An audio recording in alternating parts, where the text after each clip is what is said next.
Tonight we are talking about the Super Bowl. Naturally, I want to know what you thought of the game. I want to know what you thought of the halftime. I want to know what you thought about the commercials, all of it. So let us know. I want you to join us live to weigh in and give your grade. A lot of different ways to do it. If you've never seen the show before, you can join us via YouTube. You can leave some comments. We'll check those in just a little bit. If you're watching on the Fox local app on your connected TV, you can make it a two-screen experience. Just grab your phone, scan that QR code.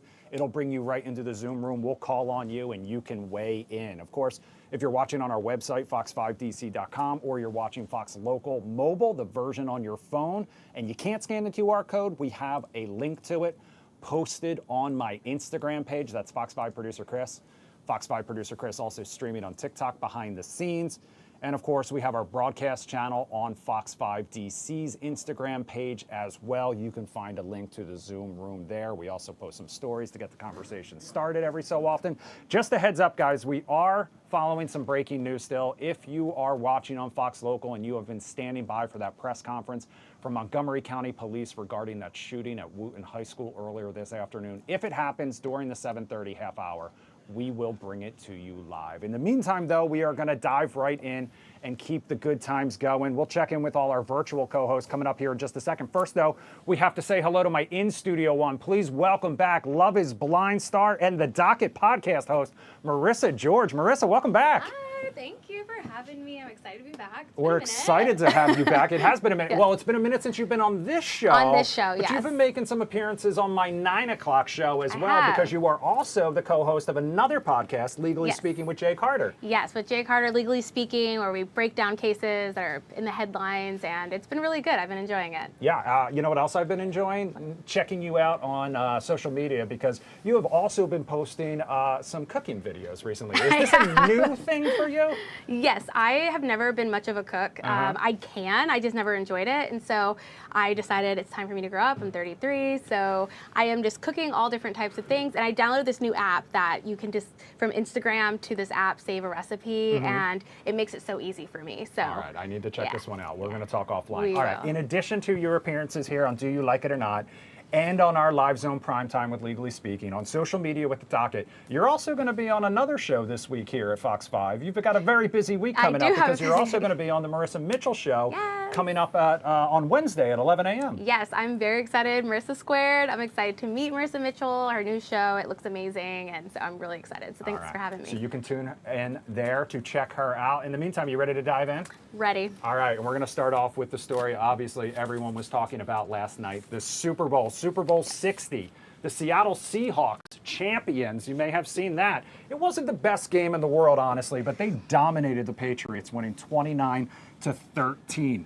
The first half of the game, like I said, all defense and field goals. We didn't get our first touchdown till the fourth quarter, which meant a lot of people were more tuned in to some of the other aspects of the big game. We are talking things like the commercials. One of my favorites, Goodwill Dunkin' with Ben Affleck and some of those 90s sitcom sidekicks. You saw Jason Alexander from Seinfeld, Jaleel White from Family Matters, Joey Tribbiani from Friends, and more. Also, Carlton, I think, was in it as well.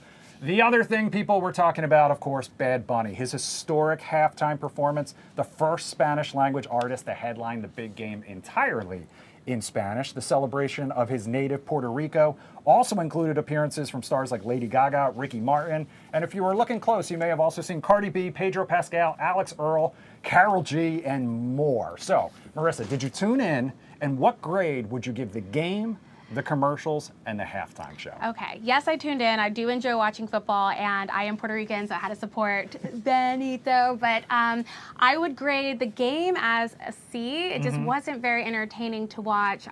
There was not a lot of action, so I didn't really enjoy it as much. The commercials, I'll give a B minus. They were there. Yeah. I didn't find them too entertaining, but of course A+++ for Bad Bunny, because he did amazing, and I just love all the imagery and the messaging that he had in his performance. It was beautiful. Yeah, I mean, it was definitely a celebration and a dance party, no question. Let's head into the Zoom room. Melissa Rosario is in the Zoom room. Melissa, we chatted before the halftime show. You've got your Puerto Rico shirt on, so same question. Grade the game, grade the commercials, and grade the halftime show. kind of hard because a lot of it sucked. Yeah, fair. The commercials was definitely number one, zero in my list. I mean, too much AI going on. I really didn't like that. The game, it was boring. It looked like another Thursday night game. It was not much effort being put into it. But I really loved the message that Benito put out and the fact that Lady Gaga joined him and everything. I mean, the little details that need to be broken down that a lot of people are getting mistaken really have to be broken down so people can understand the message that he sent. All right. Well, Melissa, I know sometimes you join us on the 9 o'clock. We're going to do that with Mike Alfaro coming up at 9:30. So, yeah, absolutely. We'll check it back in with you then. Sandra's in the Zoom room as well. Sandra, we also chatted, and I know you are also Puerto Rican, and you are also a fan of Bad Bunny. So, same question. Break it down. Grade the game, grade the commercials, and grade the halftime show. Well, I'm going to start off with the commercials. I give a big fat F. I did not like the commercials.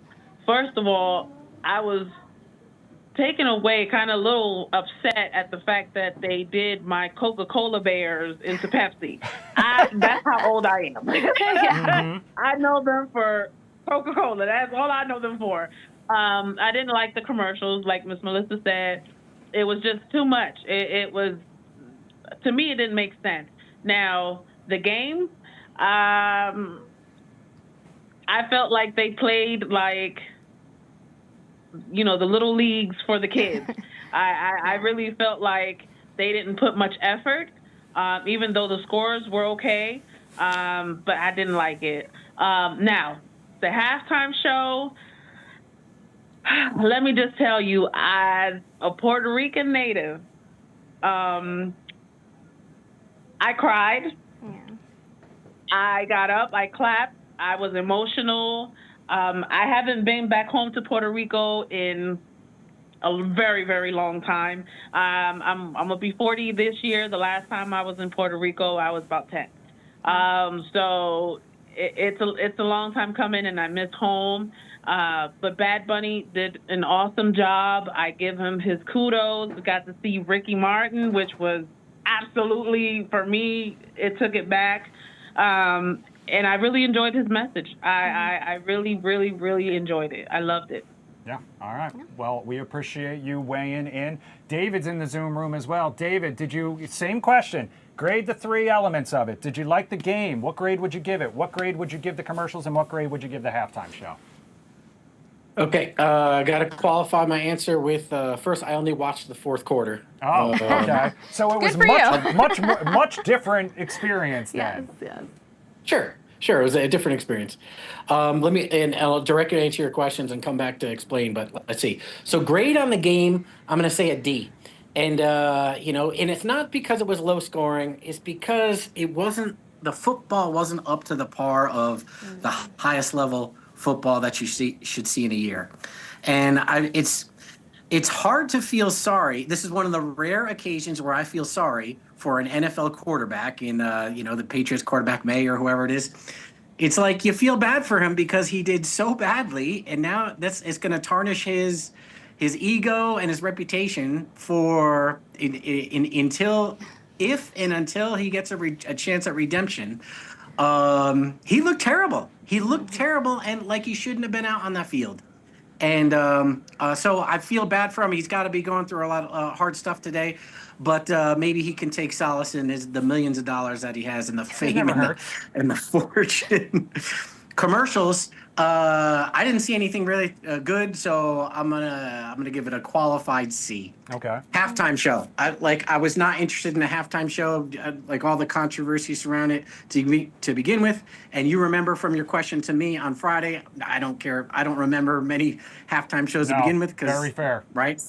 But a big reason I didn't watch the Super Bowl, the first three quarters, and a lot of NFL at all, I've turned more towards college football, is because of how political they've gotten and the wokeness. Starting back with Kaepernick and how it is now.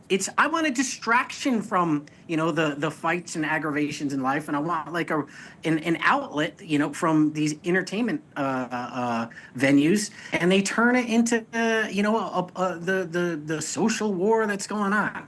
I don't want a part of that. I want to relax. I want to have a good time, and I'm not getting out of these, political messages people are trying to send. All right, David. Well, we appreciate you weighing in and sharing your opinion. I know there are other people out there that feel that way as well, and we appreciate all points of view here on Do You Like It or Not. So we want to dive into those commercials a little bit more next, though, because there was one that struck a nerve on social media. You may have seen it. It was Ring's search party ad. Oh, yeah. So in case you missed it, the ad highlighted the doorbell camera's ability to use AI to track multiple cameras in a neighborhood to track down a lost dog. That's one use for it, at least. That's the one they're highlighting.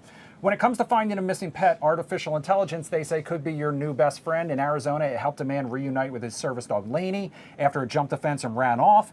Ring says the feature is helping locate about one lost dog a day by alerting users when a match is spotted on nearby cameras. You don't even have to be a user or subscribe to this for it to help.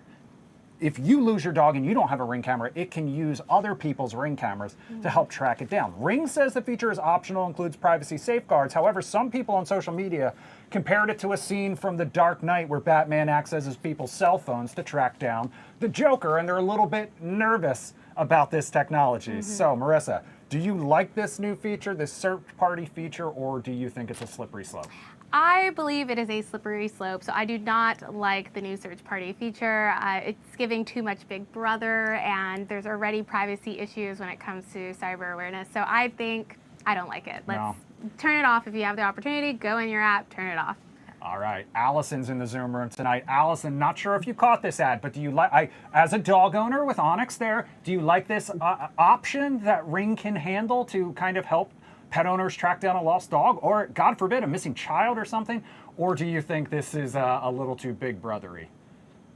Yeah, I'm with Marissa on this one. It is definitely giving, this is another way we can get closer and everybody track you down.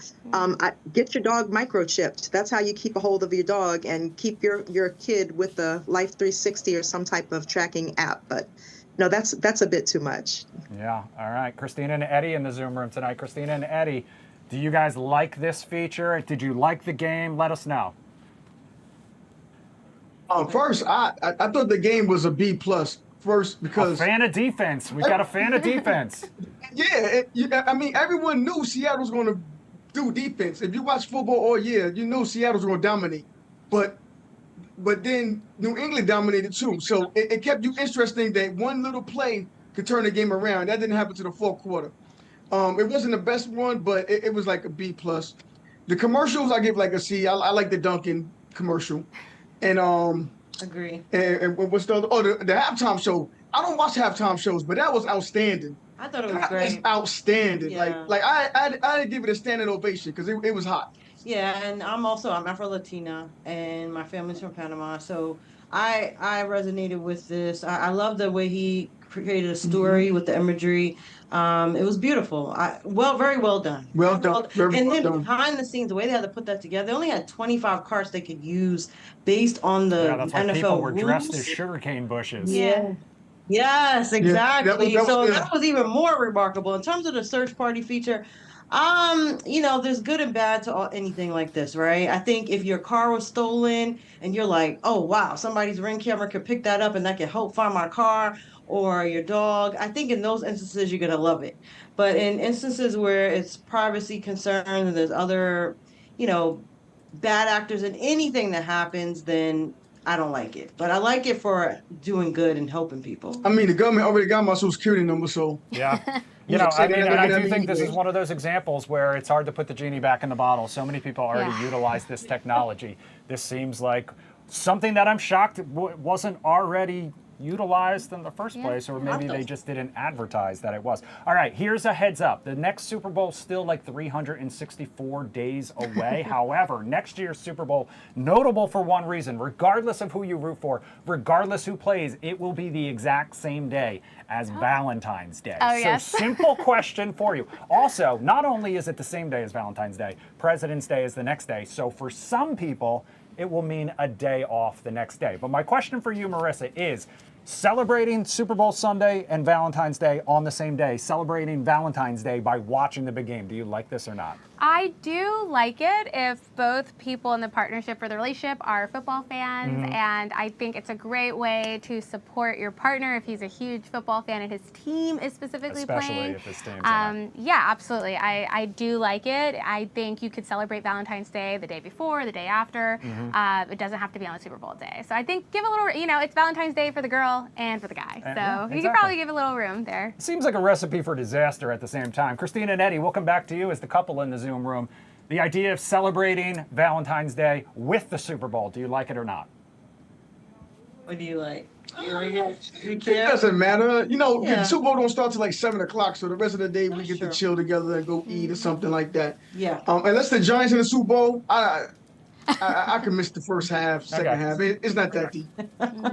Yeah, I don't mind. I mean, we're football fans in this house anyway, so it's all good. And then the next day's a holiday? Yeah. Why not? Even Why better. not? Melissa, do you like the idea of celebrating Valentine's Day with the Super Bowl? So me and my partner, we love, my situationship. Let me make that very clear. We both love football. And absolutely, I am an NFL connoisseur. So if you could take me to brunch and maybe a massage in the morning and get that over with, and then, we can hit skins, and then after that, we can actually watch the game, I'm good with that. But feed me during the game, too, because I'm going to be hungry. I'm going to take care of him after that as well. Absolutely. Actually, that sounds like a pretty perfect way to spend a Sunday, if I'm being honest with you. So take notes, everybody. All right, for anyone looking for something to snuggle up and watch this Valentine's Day, we have just the option for you, because Love is Blind is back. Take a look. Why Love is Blind? I love you so much. Marry me. This is crazy. Getting married. I mean, how much time do you have? Like, could this be a therapy session? I'm here to find my love, my light. This is me showing up for my life. I'm ready to be a wife. Just a normal guy, just looking for love. I always say, Jesus died single. I don't need to die single. What does love look like for you? I really want a true partnership. I do have a 7-year-old daughter. I never thought I would fall so hard and so fast. I love you. You are not ready to be anyone's husband. Then I gotta choose me. Well, I never expected myself to be in a love triangle, but here we are. Here we are. Never expected to be in a love triangle. Season 10 drops February 11th, so that's Wednesday. This time around, the reality hit will follow singles looking for love in the great state of Ohio. Marissa, you have some experience with this one. Falling in love in the pods, do you like it or not? And do you believe that love is blind? Oh, God, I feel like my answer keeps changing, but I do believe you can fall in love in the pods. I did fall in some type of love. Do I think it's a sustainable love and one in which, is like long lasting and as deep as another love? Absolutely not. So I would say love could be blind. For me, it was not. For you, it was not. Marissa, I don't know if you're a fan of Love is Blind, but do you like the idea of couples falling in love first through a wall, no physical, knowledge of each other, only falling in love with what they learn about each other? Do you think this can be successful? No. No. Hell no. Hell no. No. I will not be wasting my time on that. I'd rather go watch the new He-Man movie and the Super Mario Brother movie. No. Well, you got a little time to wait before He-Man hits theaters, so I highly recommend getting caught up on all 10 seasons, especially season 8. No, thank you.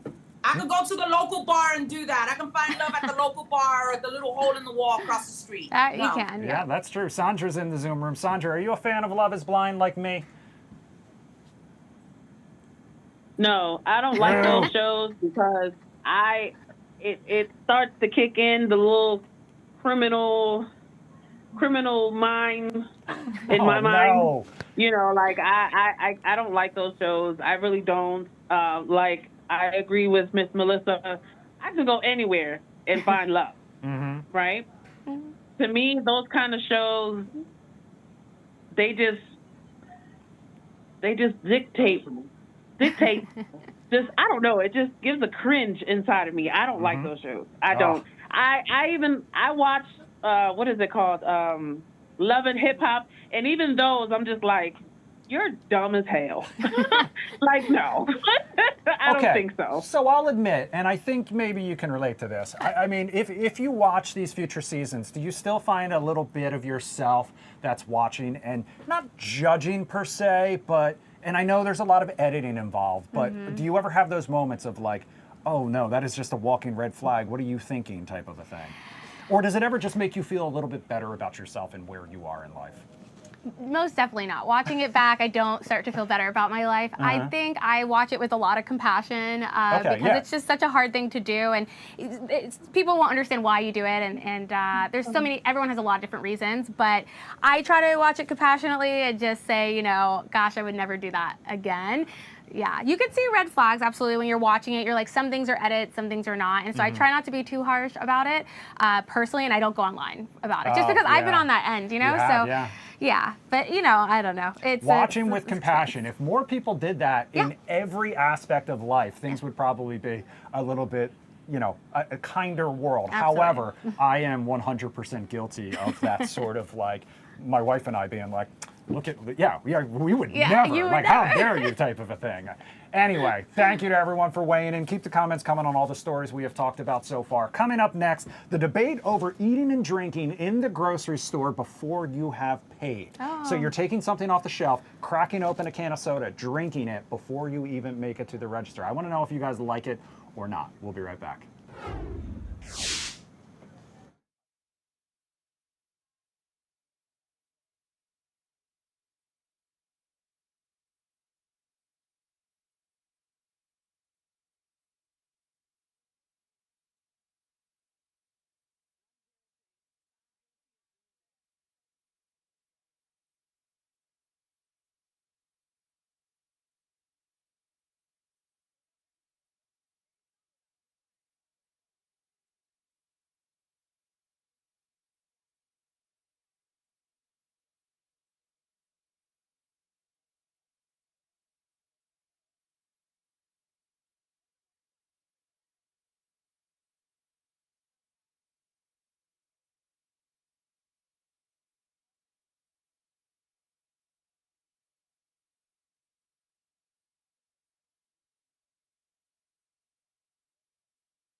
Welcome back to Do You Like It or Not here on this Monday night. Producer Chris alongside Marissa George. Marissa, thank you so much for joining us Thank you. again. Thanks for having me. I love coming here. You're basically going to be running Fox 5 this week because not only is she here with us on Monday night, she's going to be with Marissa Mitchell on Wednesday morning, then she's going to be back with us Thursday night for some Legally Speaking. So and the take. I think I'm going on the take on Thursday. Thursday. Are you doing the take? Yeah. We're nailing down the dates for Thursday. All right, so lots of Marissa George this week here on Fox 5. All right, we're going to dive into the world of social media next, okay? Decoding the internet, basically a full-time job now. Everyone knows that who is on social media. In 2026, a new trend making it even harder, it's called vague posting. Oh, okay. Are you familiar with this? I am not. Basic gist of it, that's when someone posts something intentionally confusing with no context, no explanation. For example, Halsey was right.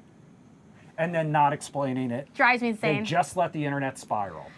Critics are calling it the new rage bait, while fans say it's a pushback against oversharing and feeling like you owe everyone an explanation.